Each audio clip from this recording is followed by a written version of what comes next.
مين أكبر؟ البحر ولا كاسة المي؟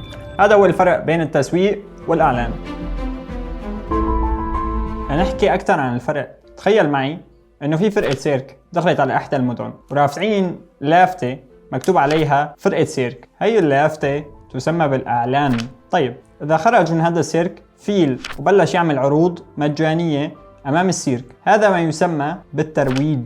معناتها هلأ صار عنا معلومتين بمخزوننا. شو هو الإعلان؟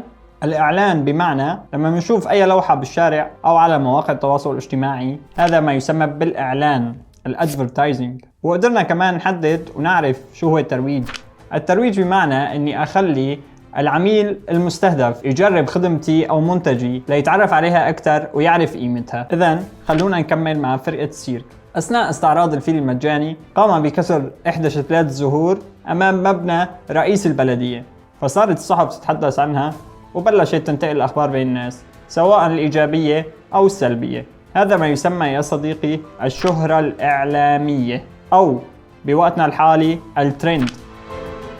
أثناء حدوث هذا الترند قام رئيس البلدية بالتفاعل بالإيجاب أو بالسلب مع هذا الحدث أمام الرأي العام. هذا ما يسمى بالعلاقات العامة، بمعنى ثاني تحرك المشاعر أو تفاعل الناس مع هذا المنتج.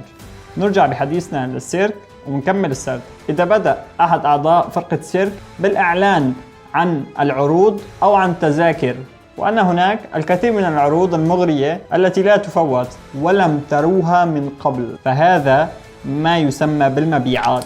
لحد الآن ما طلع معنا ولا شيء قاموا فيه يسمى التسويق. طيب شو هو التسويق؟ كل ما سبق مجتمعين يسموا بالتسويق، من الإعلان الادفرتايزنج للترويج البروموشن للترند البابليسيتي للعلاقات العامة البابليك ريليشنز، وما رح ننسى أكيد السيلز المبيعات. طيب خلونا نقول شو هو التسويق. فالتسويق هو الاستراتيجية اللي رح تطبقها على فئتك المستهدفة لحتى تعرفك وتعجب فيك ثم تثق بك، طبعا بما يكفي لتصبح عميلا لك.